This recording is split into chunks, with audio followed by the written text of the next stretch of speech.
예, 요나서의 말씀을 마치고요. 잠깐 다음 책으로 넘어가기 전에 잠깐 2주 동안 특별한 본문으로 함께 말씀을 나누게 되었습니다. 오늘 함께 나눌 말씀은 예레미야서 29장 10절부터 14절까지 사이의 이 말씀으로요. 미래와 소망을 주시는 하나님이라는 제목으로 말씀을 나누겠습니다. 말씀이 선포될 때 주의 은혜가 있기를 간절히 소망합니다. 우리 인생을 집으로 표현해 보자면 하나님은 그 집을 지으시는 건축가라고 할 수 있습니다. 여러분, 어떤 집이 지어지는 과정을 한번 생각해 보십시오. 이것은 마치 우리 인생이 지어지는 것과 매우 흡사합니다. 어떤 집이 지어질 때 여러분 어떤 일이 가장 먼저 일어납니까? 어떤 집이 지어질 때 가장 먼저 있는 일은 설계도가 만들어지는 일이죠. 여러분, 설계도 없이 집부터 짓진 않아요. 먼저 설계도가 만들어진 후에 그리고 그 설계도에 따라서 집이 지어지는 것이죠. 자, 여기서 첫 번째 아주 중요한 인생을 향한 영적 교훈을 우리가 꼭 깨달아야 하는데요. 그것은 나의 인생이 지어지기 전에 하나님의 설계도가 이미 있었다라는 거예요. 마치 집이 지어지기 전에 이미 설계도는 존재하는 것처럼, 그것처럼 내 인생이 시작되기도 전에 하나님의 설계도는 있었다라는 것입니다. 여러분, 내 인생을 향한 하나님의 설계도는 하나님께서 내 인생을 보시고 만드신 게 아니에요. 내가 이 땅에 있기도 전에 하나님은 이미 내 인생을 향한 계획을 가지고 계셨던 거예요. 그리고 나의 인생은 바로 그 하나님의 설계도에 따라 하나님께서 내 인생을 경영하시고 운영해 가시는 과정이라고 할 수 있습니다. 여러분, 여기 계신 분들은 청년들입니다. 그러시죠? 여러분, 청년들 20대, 30대를 살아가고 있는 청년들, 간혹 40대도 있으시고, 그 이상도 그 이상은 없으시겠지만 여기 또 참여하시는 많은 어르신들도 계신데요. 여러분, 중요한 것은 뭐냐 하면은 내 인생의 때가 어느 때이든지 간에 내 인생은 지금 하나님의 내 인생을 지어가시는 과정 중, 건축 중을 지나고 있다는 것입니다. 과정 중이라는 것이죠. 함께 한번 말해보겠습니다. 내 인생은 과정 중입니다. 이게 되게 중요한 거예요. 여러분, 인생을 100세의 시대로 봤을 때 20대는 20%, 30대는 30%라고 할 수도 있는 것이죠. 여러분, 어떤 사람이 건축물을 볼 때요, 그 건축물을 보면서 그냥 뼈대만 세워져 있다고 해서 낭망하지 않아요. 여러분, 건축이 되고 있는 과정 중에는 모든 게 완성되어 있지 않습니다. 문도 없고, 여러분, 창문도 없고, 인테리어도 안 돼 있고, 여러분, 아무것도 안 돼 있을 때도 있어요. 그렇다고 해서 절망하지 않습니다. 왜냐하면 아직 건축 중이기 때문이에요. 아직 과정 중이기 때문이에요. 여러분, 건축가가 어떤 집을 지을 때 그냥 지금 현재의 모습을 보고 절망하지 않아요. 건축가는 무엇을 볼까요? 설계도를 보는 것이죠. 아직은 뼈대만 있지만, 아직은 눈에 보이는 것이 별것 없지만, 그러나 그 설계도를 바라보면서 이 건물이 지어졌을 때 얼마나 크고 놀랍게 아름답게 지어질까를 바라보는 것이죠. 그 꿈을 바라보면서 이 건축가는 집을 지어가는 겁니다. 여러분, 저는 오늘 우리가 인생을 바라볼 때도 그러한 영적인 관점이 열려지게 되기를 소망합니다. 내 인생을 바라볼 때 봐야 하는 것은요, 지금 현재 나의 모습이 아니라고요. 현재 나의 모습은 아직 과정 중이에요. 부족해요. 연약해요. 아직은 되어 있는 게 별로 없는 것만 같아요. 여러분, 그러나 그때 내가 봐야 하는 것은 현재 나의 부족함이 아니라 내 인생을 향해 하나님이 가지고 계시는 설계도라고 하는 겁니다. 그 설계도는 아름답고 그 설계도는 완전하기 때문이에요. 여러분, 그렇다면 내가 봐야 할 그 설계도는 무엇입니까? 내 인생을 향한 설계도, 그것이 바로 여러분, 이 하나님의 말씀인 줄 믿습니다. 이 말씀을 보시면요, 내 인생의 현실이 아니라 지금 내가 보고 있는 내 삶의 현재의 이 부족한 모습이 아니라 온 우주를 지으신 창조주 하나님, 내 인생의 설계자께서 원래 가지고 계셨던 내 인생을 향한 가장 아름답고 놀라운 계획이 이 안에 많이 들어있어요. 여러분, 건축가가 건축을 할 때요, 건물만 보면서 하는 게 아니라 설계도를 보고 그 설계도에 따라 이 건축을 지어가는 것처럼 마찬가지라는 것이죠. 여러분, 오늘 우리의 인생을 바라볼 때도 마찬가지라는 것이죠. 내 인생의 현실만 바라보면 낭망합니다. 여러분, 내 인생을 만드신 하나님의 설계도를 확인해야 해요. 아직은 부족하지만 장차 하나님이 내 인생을 어떻게 세워가실지 바라보아야 합니다. 여러분, 그 설계도를 확인하면 나는 용기를 낼 것입니다. 소망을 얻을 것입니다. 지금 이 모습이 다가 아니기 때문에, 지금 나의 연약함이 다가 아니기 때문에, 이건 끝이 아니기 때문이에요. 하나님께서 이루어 가실 아름답고 영광스러운 미래가 있는 줄 믿습니다. 그러면 어떻게 해야 된다고요? 설계도를 봐야 된다고요. 여러분, 그래서 오늘 우리가 성경상에 많이 나오는 우리 인생을 향한 하나님의 뜻과 계획하심들 가운데 가장 중요한 그 본문 중에 하나를 우리가 함께 본 겁니다. 여러분, 인생이 낭망스러울 때, 절망스러울 때, 내 인생이 부족하다 느껴질 때 오늘 이 말씀을 보세요. 너희를 향한 나의 생각을 내가 하나니 재앙이 아니라 평안이요 너희에게 미래와 소망을 주려 하는 것이니라. 아멘. 여러분, 이 꿈을 바라보세요. 그리고 내 인생을 다시 보십시오. 그러면 소망을 품게 될 것입니다. 여러분, 오늘 말씀은 예레미야라고 하는 선지자가 기록한 말씀입니다.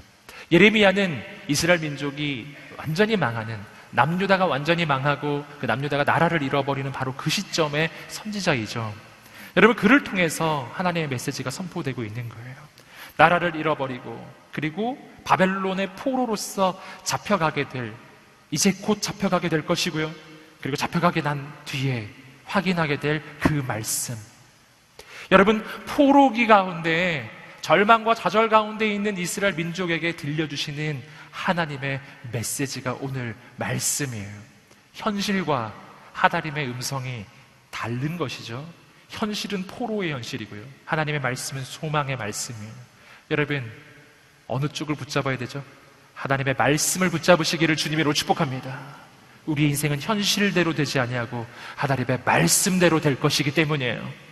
여러분, 그래서 하나님은 예레미야를 통해서 절망 가운데 있는 민족에게 하나님의 음성을 들려주고 계신 것입니다.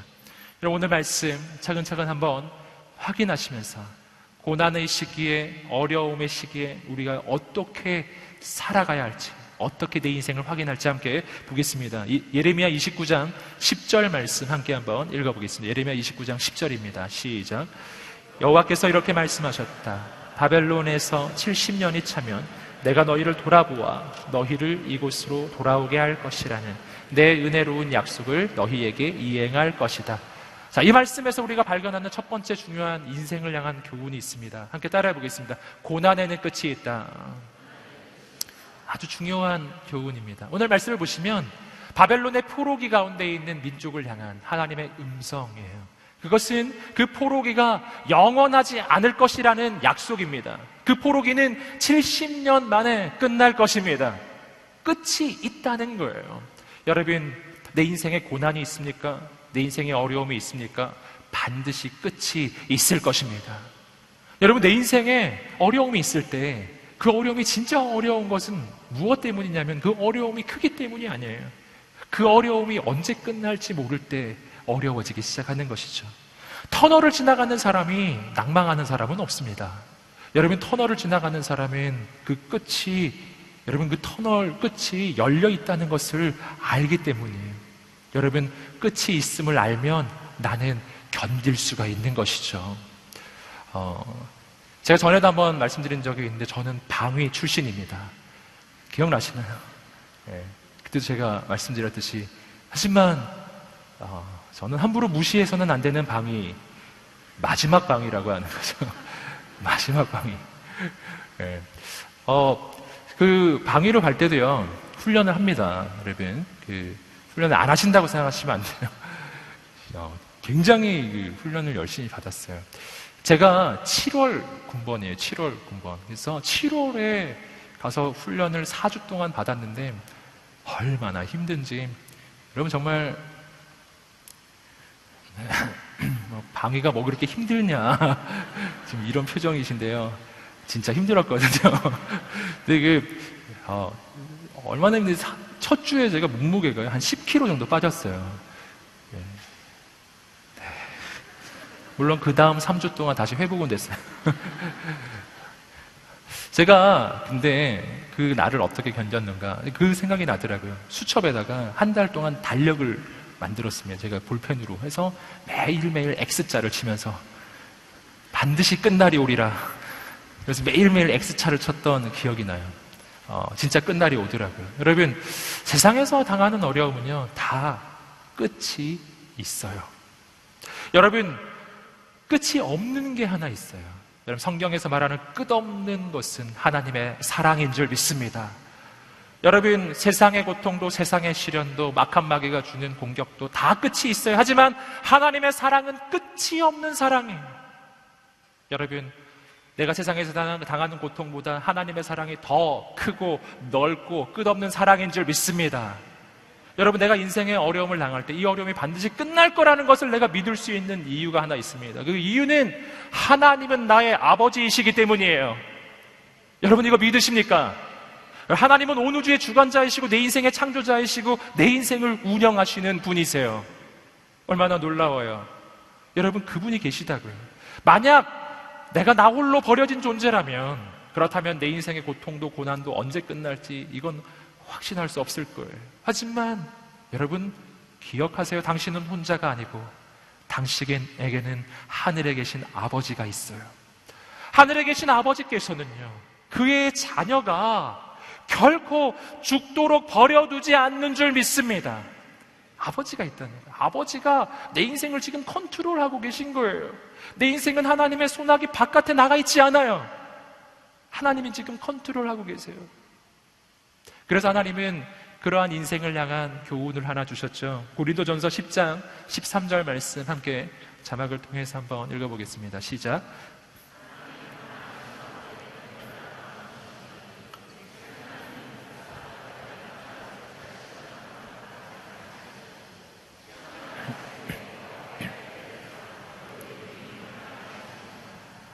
아멘. 얼마나 소망의 말씀인지 모르겠어요. 사람이 감당할 시험 밖에는 너희가 당한 것이 없나니. 무슨 말이죠? 내가 어떤 시험을 당했다면요, 난 그 시험을 감당할 수가 있다는 거예요. 내가 지금 당한 시험을 내가 감당할 수 있을까요? 감당할 수 있어요. 그 까닭을 어떻게 할 수 있죠? 하나님이 약속하셨잖아요. 너가 감당할 시험 말고는 내가 준 적이 없다. 내가 어떤 시험을 만났죠? 감당할 수 있기 때문에 주신 거예요. 그러니 내가 이 시험을 감당할 수 있는 조건이라는 것은요, 내가 이 시험을 당했느냐 안 당했느냐, 뭐 아주 단순한 영적 원리입니다. 함께 한번 말해보겠습니다. 나는 이 시험을 감당할 수 있다. 아멘. 이게 하나님의 약속입니다. 여러분, 왜냐하면 이 말씀이 말해주는 건 이거예요. 내 인생이 무슨 일을 당하든 그 모든 것을 통치하고 계시는 하나님이 계시다. 그 하나님께서 내 인생을 붙잡고 계시다라는 것입니다. 여러분, 그러면 우리가 꼭 한 가지 기억할 것이 있습니다. 그 어떤 어려움 가운데서도 결코 하나님을 포기하지 말라는 것입니다. 기다리면 반드시 끝은 올 것입니다. 여러분, 그 인생을 지나갈 때 오늘 바벨론 포로기를 지나가고 있는 이스라엘 백성을 향한 하나님의 중요한 계획이 예레미야 29장 11절 이어지는 구절 속에 나옵니다. 함께 29장 11절 말씀을 읽어보겠습니다. 시작. 여호와의 말이다.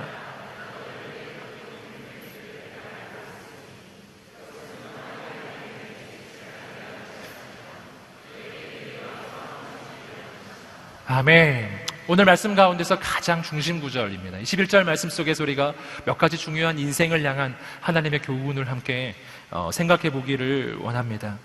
두 번째로 오늘 우리의 인생을 향한 하나님의 교훈이 있어요. 그것은 하나님께는 내 인생을 위한 최고의 계획이 있다라는 것입니다. 하나님께 뭐가 있다고요? 계획이 있다. 이것이 오늘 말씀이죠.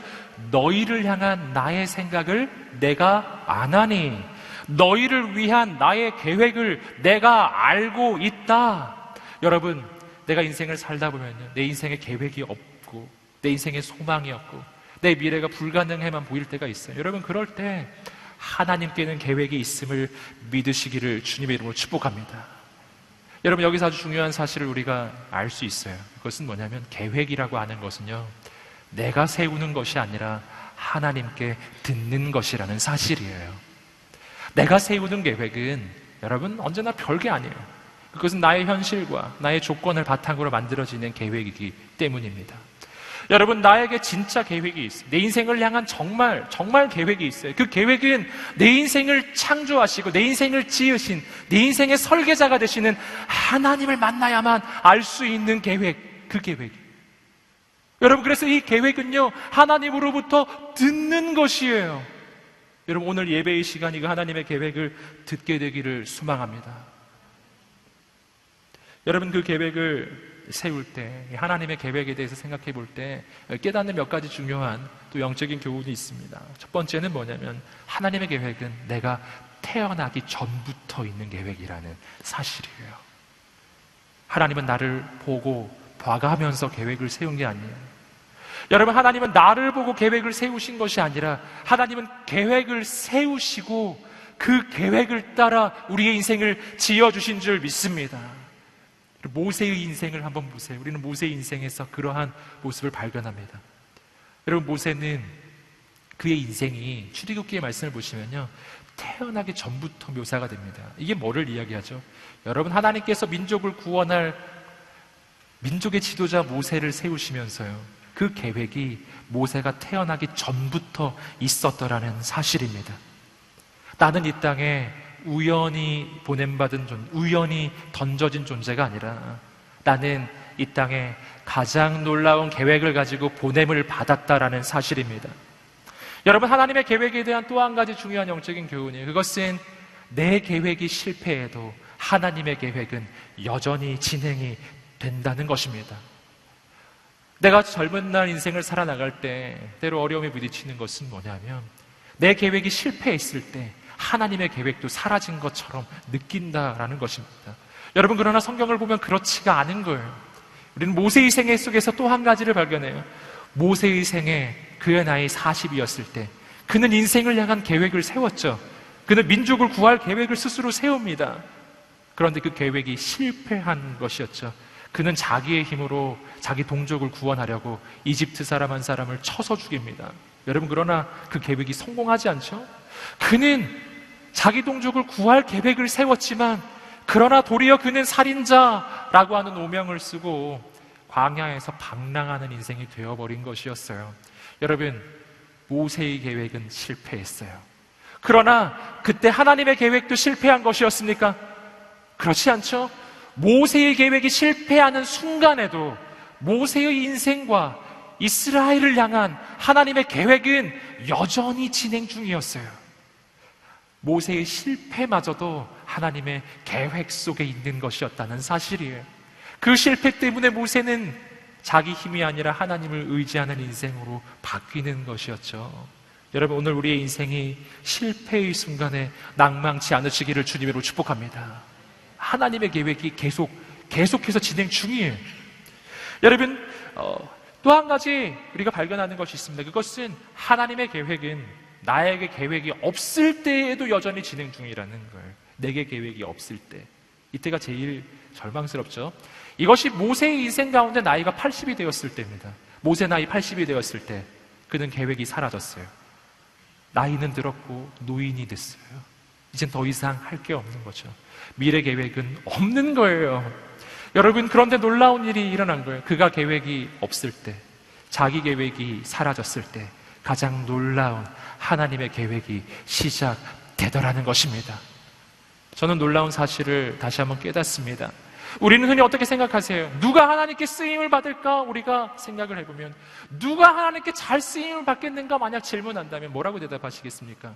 아마 많은 사람이 이렇게 말할 거예요. 꿈이 큰 사람, 소망이 큰 사람, 큰 비전을 품은 사람이 하나님께 쓰임받지 않을까요?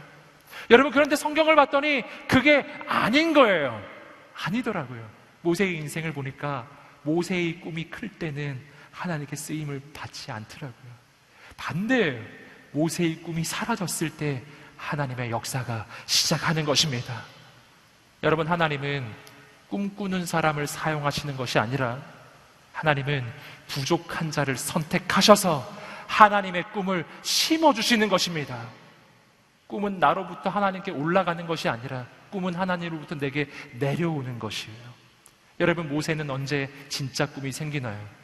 나이 80이었을 때 그의 꿈은 사라지고 하나님이 오셨을 때, 그리고 그 하나님이 그의 인생의 진짜 꿈을 말씀해 주신 것입니다. 그리고 그 꿈은 이루어지는 거예요. 여러분, 오늘 우리의 인생도 마찬가지입니다. 내 꿈이 사라졌을 때, 지금이 하나님의 꿈이 시작되는 때인 줄 믿습니다. 내 계획이 사라졌을 때예요. 바로 그때, 여러분, 그때가 하나님의 계획이 시작되는 때인 줄 믿습니다. 그리고 그 계획은 어떻게 시작되는가? 그 계획은 믿음의 발걸음을 통해 이루어집니다. 근데 그 믿음의 발걸음은요, 믿음의 1000걸음이 아니고, 믿음의 100걸음도 아니고, 믿음의 한 걸음이에요. 함께 말해보겠습니다. 믿음의 한 걸음. 믿음의 한 걸음. 아주 중요합니다. 우리의 젊은 날, 우리가 정말 마음에 새기고 새겨야 할 것이죠. 믿음의 한 걸음. 여러분, 하나님께서 모세를 부르실 때 모세에게 무엇을 말씀해 주셨나요? 하나님은 모세의 인생에 대해서 한 걸음 가는 만큼을 말씀해 주신 거예요. 하나님은 모세에게 바로에게 가서 내 백성을 보내라고 말하라고 그렇게 시킵니다. 딱 거기까지예요. 이집트의 왕 파라오에게 가서 내 백성을 보내라는 말을 하라. 한 걸음이죠. 여러분, 하나님은 모세에게 광야의 그 세월 모든 것을 다 말해주지 않았어요. 광야를 가면 얼마나 고생하는지 말해주지 않았어요. 이제 홍해를 만날 것인데 그 홍해가 어떻게 갈라질지도 말해주지 않았고요. 그가 광야를 가면은 정말 먹을 것이 없어서 마실 것이 없어서 얼마나 고생하게 되는지 그런 것에 대해서 아무것도 말해주지 않으셨어요. 민족의 지도자로 섬길 때 백성들 때문에 얼마나 힘든지 이런 것도 말해주지 않으셨어요. 다만 한 걸음을 말씀해 주신 겁니다. 만약 하나님이 모세에게 그 모든 걸 다 말해 주었다면 모세는 안 갔을 거예요. 근데 한 걸음이거든요. 한 걸음은 갈 수 있기에 한 걸음을 옮깁니다. 여러분, 주의 말씀은 내 발의 등이요 라고 이야기하죠. 그 등은 손전등이에요. 그 전등은 전방 전체를 비추는 그런 불이 아니에요. 그 불은 내 한 걸음 앞을 비추는 등불이에요. 그리고 그 한 걸음을 걸어가면 다음 걸어갈 한 걸음의 거리가 보이는 겁니다. 여러분, 저는 오늘 우리가 믿음의 발걸음을 옮기게 되기를 주님의 이름으로 축복합니다. 한 걸음 한 걸음 믿음으로 가는 거예요. 그러면 어느 순간 하나님의 놀라운 역사는 내 인생 가운데 이루어지고 하나님의 놀라운 기적이 나를 통해 펼쳐지는 것을 보게 될 것입니다. 믿음으로 가는 거예요. 제가 이 믿음으로 한 걸음씩 가는 그 체험을 한번 한 적이 있습니다. 저번에도 한번 말씀드렸듯이 제가 네팔 아울리치를 다녀왔어요. 네팔, 거기에서 갔던 아울리치 지역이 전에 한번 영상도 보여드렸죠? 1500m 고지 위에 있는 마을이에요. 그래서 7시간 비행기 타고 가서 7시간 차 타고 가가지고 다시 3시간 동안 우리 모든 팀원이 3시간, 근데 3시간 더 넘게 걸렸던 걸로 기억해요. 그렇게 산을 등산을 해서 올라갔었거든요. 정말 어렵게 올라간 거였어요. 올라갔는데 문제는 장을 봐야 할 일이 있었던 거예요. 이 장을 봐야 한다는 게 뭐를 뜻하는 거냐면은 그 산을 내려와서, 왜냐하면 장터는 산 위에 없기 때문에 그 산을 내려와야 돼. 그리고 일단 멀리 가서 장을 봐가지고 와가지고 다시 그 산을 올라와야 하는 거예요. 누가 갈 것인가? 예, 이것이 팀에서 아주 중대한 이슈가 됐었던 것이죠. 예. 그래서 제가 가만히 보고 있다가 제가 가겠습니다. 이런 놀라운 제가 결단을 했다는 거 아니겠어요? 원래 그런 거는 이게 목사님이 잘 가는 건 아닌 거죠. 제가 그래도 솔선수범하는 목사가 돼야지, 이런 제가 좀 착한 마음이 있어요. 그래서 제가 가겠습니다. 그래서 물론 제가 듣기로 이게 언뜻 들어보니까 찝차가 온다는 이야기를 잠깐 들었거든요. 그래가지고 그래, 내가 가야겠다. 찝차가 온다니까. 근데 제가 몰랐던 게 하나 있어요. 그 찝차는 산 위로 올라온다는 뜻이 아니고 산 밑에 대기한다는 뜻이었어요. 그래서 상을 보러 갔는데 누구랑 보러 갔냐면 뭐 다 같이 갈 건 아니니까요. 아주 소수 정예가 갔습니다. 그 마을에서 이미 봉사를 하고 있는 한 청년이 있어요. 이 청년은 그 산을 거의 계속 오르락내리락 하는 청년 하나. 그리고 또 한 명은 우리 팀에서 가장 산을 잘 타는 소방관인 청년이 하나 있었는데요. 그 청년, 그리고 이렇게 셋이서 간 거예요. 저는 그게 그렇게 위험한 일인 줄이야 가서야 알았죠. 이 두 사람이 이 산을 내려가는데요. 진짜 올라오는 길과 다른 길로 가더라고요. 지름길. 올라올 때는 분명히 이렇게 돌아서 산을 돌고 돌아서 왔는데 내려가는 길은 직선으로 내려가요. 그래서 여러분 산을 직선으로 내려오는 거 혹시 보셨나요? 제가 지금 죽을 고비를 몇 번이나 넘기기 위해서 이거 발을 헛디디면 죽을 것 같다. 여기서 죽으면 내가 순교하는 건가? 내 마음에 어떤 온갖 생각이 다 들더라고요. 제가 진짜 전심으로 쫓아갔습니다. 온 마음 다해 이 사람을. 두 사람 정말 뒤돌아보지 않고 내려가들. 놀라운 일이 일어났습니다. 40분 만에 산을 내려갔어요. 제가 이 이야기를 왜 하고 있는가? 더 놀라운 일은 올라올 때입니다. 더 올라올 때. 장을 다 보고 왔어요. 거의 저녁에 도착해가지고 빨리 산을 올라가야 되는데 올라갈 때 분명히 3시간 이상 걸렸기 때문에 너무 걱정이 되는 거예요. 역시 올라갈 때도 이 두 사람의 청년은 정말 바람같이 올라가더라고요. 제가 이 나이에 겨우겨우 쫓아갔어요. 제가 진짜 온 힘 다해 올라갔는데 뭐 보고 올라갔었냐 하면요. 물론 제가 그 청년을 지금 뭐라고 하는 건 아니에요. 제가 지금 여기 와 있을 것 같아서 가끔 뒤를 돌아봤습니다. 그래서 쭉 올라가서 잠깐 기다리고 있으면 제가 이렇게 보고서 막 따라서 올라가고 그렇게 했는데 제가 갔던 거는 그거예요. 저 청년들이 앞에 좀 올라가면 제가 뒤따라갔거든요. 지금 서 있는 저기까지만 가자. 저기까지. 그리고 막 올라가고 또 조금 더 가면 그래 내가 저기까지 또 올라가자. 목적지를 보니까 못 가겠더라고요. 근데 그 청년들이 서 있는 거기까지는 가겠더라고요. 그렇게 올라가고 올라갔어요. 올라갈 때 1시간 30분 만에 올라갔습니다. 할렐루야. 이거는 박수치라고 하는 말은 아니고요. 이 말씀을 드리는 이유는 뭐냐면 여러분 산 밑에서 꼭대기를 보면 못 올라갑니다. 어디를 봐야 되냐면은 바로 앞을 보아야 합니다. 내가 갈 수 있는 만큼의 거리에 저기까지만. 여러분 믿음의 발걸음은 그렇게 가는 거예요. 믿음의 걸음은 그렇게 옮기는 겁니다. 믿음의 걸음은 그렇게 가는 것이고 하나님은 분명히 거기까지만 보여주세요. 그러면 믿음의 발걸음을 옮기시기를 주님의 이름으로 축복합니다. 가다 보면 어느 순간 정상에 도달해 있는 여러분 자신을 보게 될 것입니다. 가다 보면 하나님의 놀라운 역사를 보게 될 것입니다. 이것이 오늘 말씀을 통해서 발견하는 아주 중요한 한 가지 영적인 교훈이에요.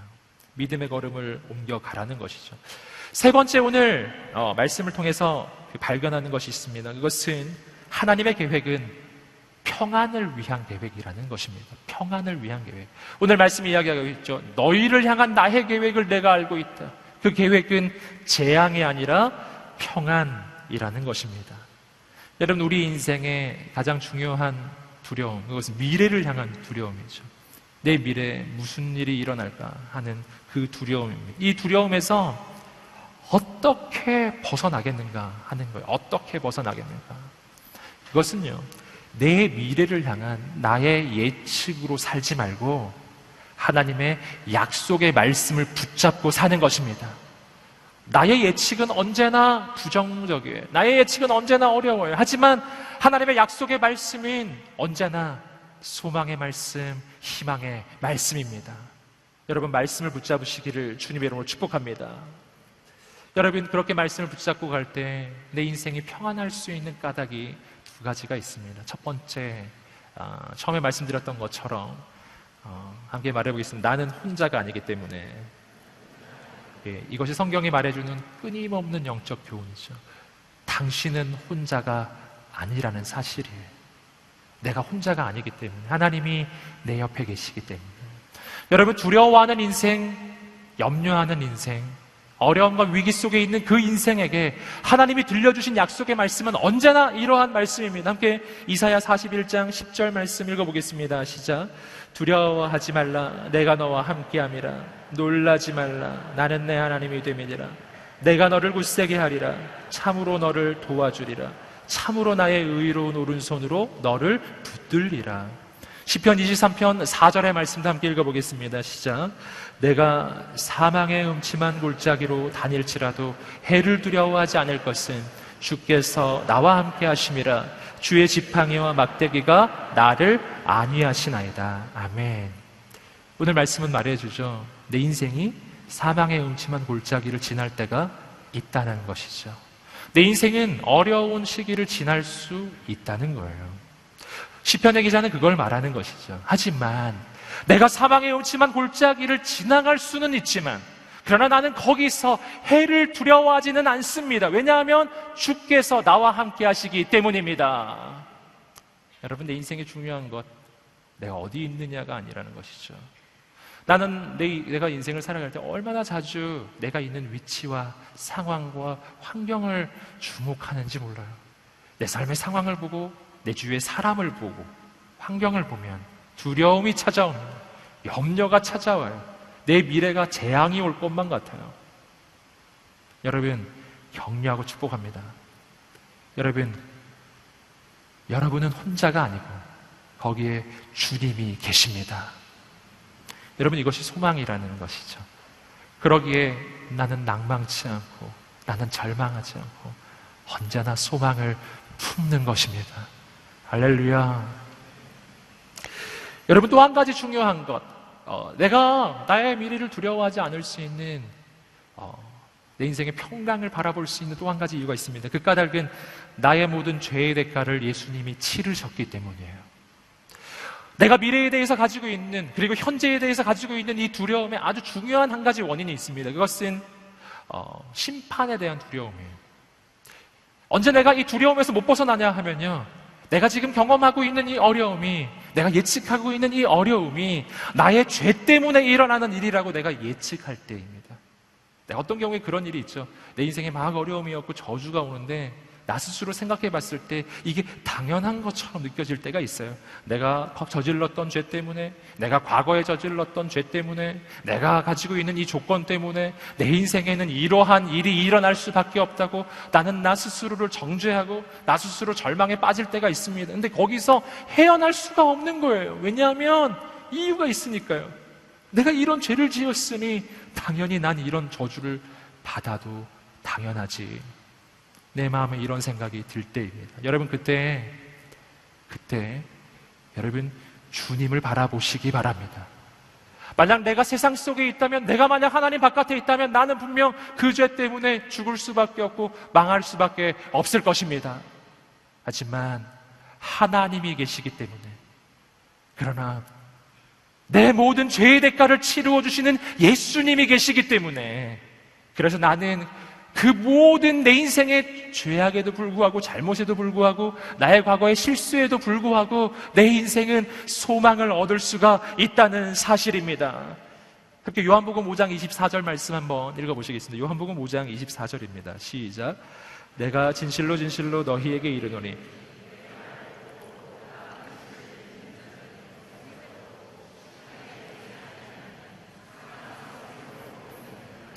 아멘. 내 말을 듣고 또 나 보내신 이를 믿는 자는 영생을 얻었고 심판에 이르지 아니하나니. 놀라운 이야기죠. 여러분, 예수 안에 있는 사람은 심판받지 않는 줄 믿습니다. 예수 안에 있는 사람은 여러분 그 죄 때문에 형벌받는 인생이 아니라는 사실이에요. 왜냐하면 예수님께서 2000년 전에 나의 죄의 모든 대가를 치르셨기 때문이에요.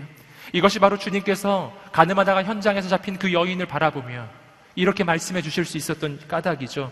요한복음 8장 11절 말씀도 읽어보시겠습니다. 시작.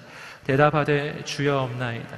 예수께서 이르시되 나도 너를 정죄하지 아니하노니 가서 다시는 죄를 범하지 말라. 아멘.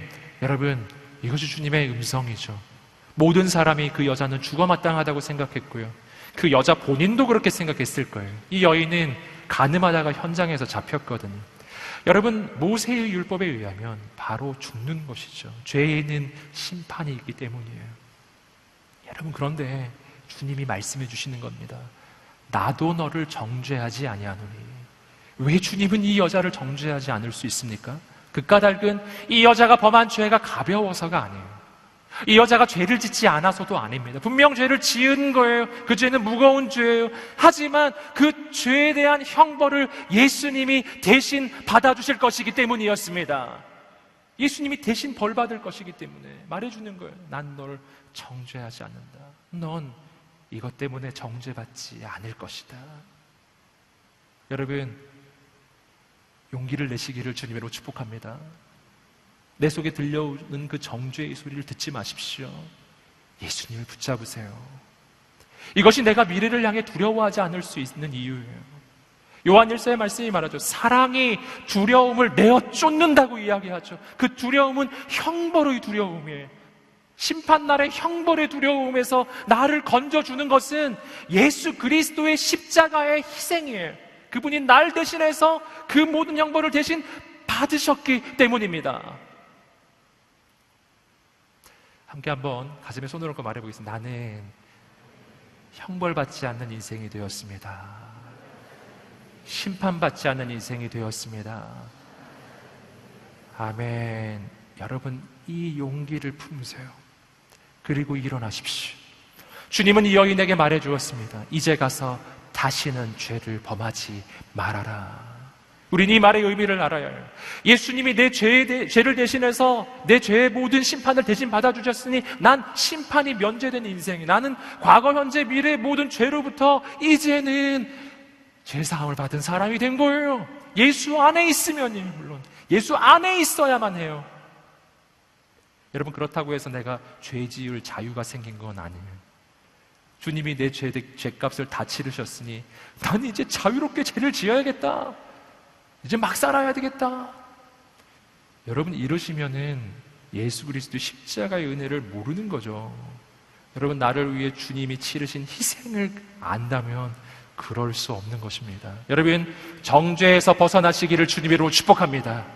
그리고 은혜를 붙잡으십시오. 그때 우리 인생은 바뀔 것입니다. 여러분, 주님의 평강을 바라보십시오. 주님의 생각, 재앙이 아니라 평강이라고 약속해 주십니다. 여러분, 네 번째 오늘 말씀에서 발견하는 내 인생을 향한 하나님의 계획이 있어요. 그것은 하나님의 계획은 미래와 소망을 주시는 것이라는 사실입니다. 하나님은 내게 뭘 주신다고요? 미래와 소망을 주시는 분이세요. 여러분, 우리는 이 시간에 대해서 한번 생각해 볼 필요가 있습니다. 전에도 한번 생각해 보았지만 한 번 더 바라보십시오. 여러분, 시간이라는 것은 하나님이 주시는 선물이에요. 하나님은 시간과 공간을 함께 창조하셨거든요. 여러분, 하나님이 온 우주를 지으실 때 시간도 시작된 거예요. 그러니 시간은 하나님의 선물인 겁니다. 여러분, 시간이 하나님의 선물이 되는 까닭은요, 이 시간이 흘러가야 하나님의 역사도 이루어지기 때문이에요. 시간이 없이는 하나님의 역사가 이루어지지 않죠. 그래서 하나님 안에 있으면요, 오늘 이 하루의 삶이 내게 주어질 때 그 하루를 향한 기대와 소망이 생겨나는 게 맞는 거예요. 오늘 이 하루에 하나님은 얼마나 놀랍게 역사하실까? 얼마나 놀랍게 역사하실까? 그 기대와 설레임의 이 마음이죠. 마치 그 어린 그 아이가 그 소풍날을 내일이에요. 그러면 막 기대하고 막 가슴이 설레이고 막 그런 거예요. 하루가 시작될 때 내일 얼마나 놀라운 일이 일어날까? 오늘은 얼마나 놀라운 일이 일어날까? 여러분, 이것이 이상한 일이 아닌 거예요. 여러분, 소풍날을 기다리는 아이만 그런 마음을 품는 것이 아니라 오늘 내가 하나님 안에 있으면 내 인생이 하나님의 선물이고 시간이 하나님의 선물임을 아는 사람은요, 매일매일 그 기대가 있는 줄 믿습니다. 함께 말해보겠습니다. 오늘은 하나님께서 얼마나 놀라운 일을 이루실까? 아멘. 여러분, 이 마음이 매일매일 있기를 주님으로 축복합니다. 눈을 떠서 딱 일어나는데 오늘 어떻게 사나? 이게 아니고요. 눈을 떠서 딱 일어나는데 오늘 또 내가 왜 눈을 떠서 뭐 이런 게 아니라 여러분, 죽지 못해 사는 인생이 아니라 매일매일 눈을 뜰 때마다 그날 이루실 하나님을 기대하는 하나님의 사람들이 되시기를 주님으로 축복합니다. 아멘. 옆 사람에게도 축복해 주세요. 하나님께서 오늘도 놀랍게 행하실 것입니다. 아멘. 여러분, 하나님 안에서 미래는 소망의 시간이에요. 마귀는 어떻게 해서든지 하나님의 선물을 무너뜨리는 것이죠. 마귀는 우리의 인생을 과거로 묶어두고요, 하나님은 우리의 인생을 미래로 인도하세요. 그래서 내가 하나님 안에 있으면요, 내 인생은요, 과거에서 현재로, 현재에서 미래를 향해, 그 미래가 하나님의 놀라운 역사가 일어나는 영광스러운 미래로 자꾸만 열려가는 것입니다. 그런데 마귀가 역사하면 내 인생이 반대가 돼요. 과거에서 현재로 왔는데 현재에서 미래로 안 가고요, 다시 과거로 가요. 과거, 현재, 과거. 과거, 현재, 과거. 과거, 현재, 미래가 아니에요. 과거, 현재, 과거. 그러다가 과거. 여러분 인생을 바라볼 때 그런 느낌을 받으신 적이 없어요? 내 인생의 시간은 지나가는데 계속 그 자리 혹은 뒤로 가는 거예요. 뒤로 자꾸만 과거를 향해 가는 거예요.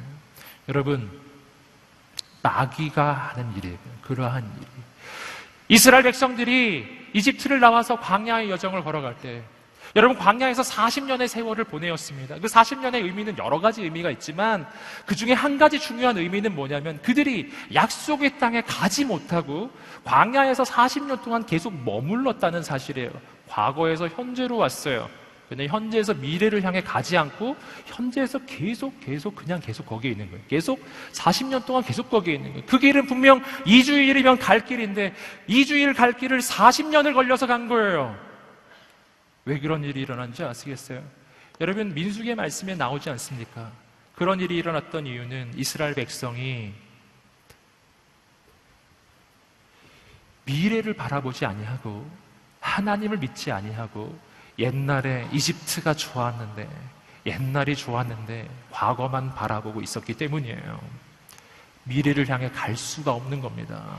여러분, 저는 오늘 이 예배의 시간이 우리의 생각이 바뀌는 시간이 되기를 주님으로 축복합니다. 하나님은 미래를 주시는 분이십니다. 이걸 뒤집으면 어떻게 되냐면, 내가 미래를 향해 가기 위해서는요, 하나님을 만나야 한다는 사실이에요. 하나님을 만나지 않고서 내 인생의 미래는 열려지지 않는다는 것입니다. 반대로 이야기하면, 내가 하나님을 만나는 순간 내 인생의 미래는 열리는 것입니다. 난 언제 소망을 품을까요? 여러분, 내가 애쓰고 힘써서 꿈을 꿔야 소망이 생기는 게 아니에요. 하나님을 만나면 하나님이 내게 소망을 부어주실 것입니다. 여러분, 오늘 이 시간이 그 시간이 되시기를 주님의 이름으로 축복합니다. 마귀의 소리를 듣고 머물지 마시고요, 하나님의 음성을 듣고 미래를 향해 한 걸음 한 걸음 나아가십시오. 놀라운 하나님의 역사가 일어날 것입니다. 제가 어제와 그저께 라운딩을 다녀왔어요. 국내 우리 지금 많은 지체들이, 거의 400명 가까운 우리 지체들이 전국으로 흩어져서 지금 각 교회에서 섬기고 있거든요.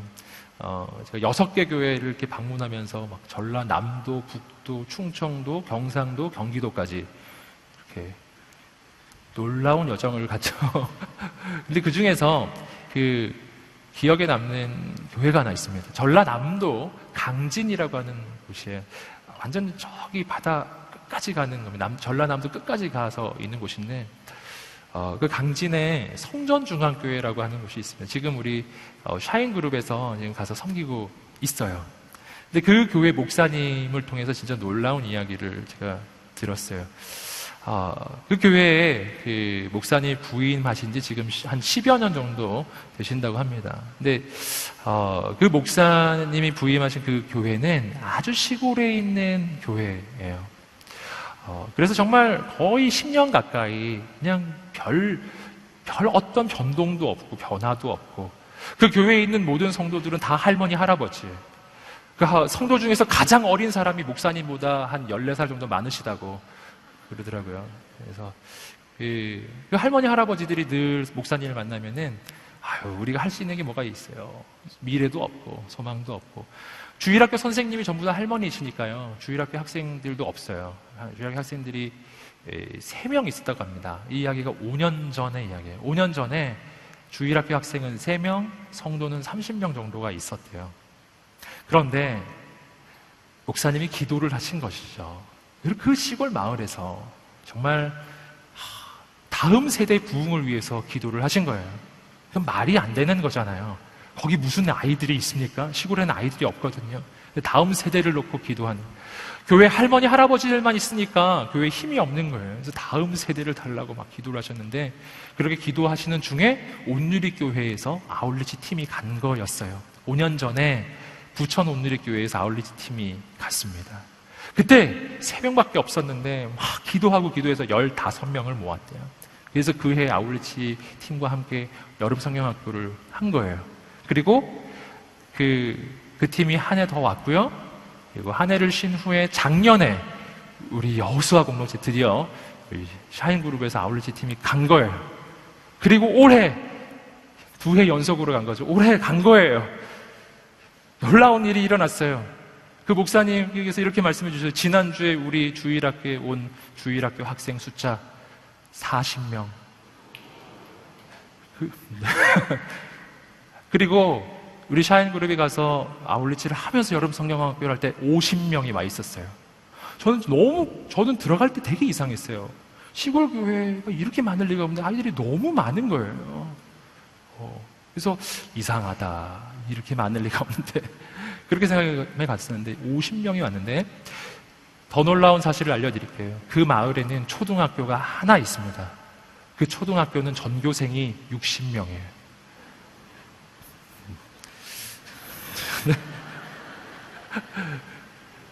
이럴 때 바로 하나님께 감사의 박수를 올려드려야 되는 거죠.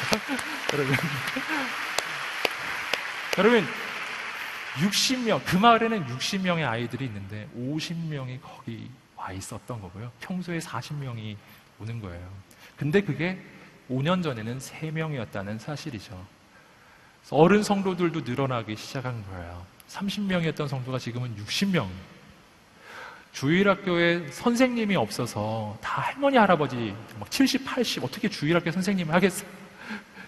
그래서 하나님 앞에 기도를 했더니 또 놀라운 일이 일어났대요. 막 귀농하는 그 젊은 사람들 있잖아요. 그 귀농. 그런 사람들이 그 마을로 와서 주일학교 선생님이 되어주기 시작한 거예요. 그 마을에 다른 모든 교회는 주일학교를 접고 이 교회로 다 보내준대요. 야, 저는 어떤 한 사람이 하나님의 꿈과 소망을 가지고 미래를 향해 전진하기 시작할 때 얼마나 놀라운 일이 일어날 수 있는가, 그 목사님을 통해 보았습니다. 그 마을에서도 그 하나님의 꿈을 꾸고요. 다음 세대의 꿈을 꾸고요. 그 아이들이 얼마나 불쌍한 아이들이냐면은 다 이 결손 가정, 그래서 부모님은 다 도시에 있는데 부모님들이 이 할머니 할아버지에게 보낸 아이들, 그 아이들을 돌보고 섬기는 사역이었습니다. 여러분, 믿음으로 꿈꾸고 하나님의 말씀을 붙잡고 그렇게 전진할 때 하나님께서는 우리의 생각보다 더 크고 놀랍게 역사하실 줄 믿습니다. 저는 우리의 젊은 날 포기하지 않으시기를 주님으로 축복합니다. 믿음으로 나아가기를 주님으로 축복합니다. 그러면 하나님의 역사가 일어날 것입니다. 여러분, 계속해서 이어지는 말씀 예레미야 29장 12절과 13절 말씀을 읽어보시겠습니다. 시작. 그러면 너희가 나를 부르고 와서 내게 기도를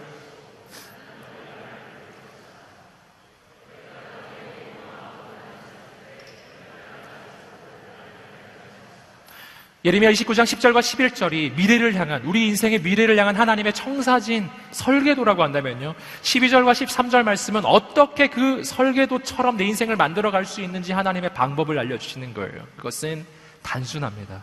기도하라는 것입니다. 여러분, 기도하면 새로운 역사가 나타날 줄 믿습니다. 주님 말씀하셨어요. 기도하라. 내가 너희의 기도를 들을 것이다.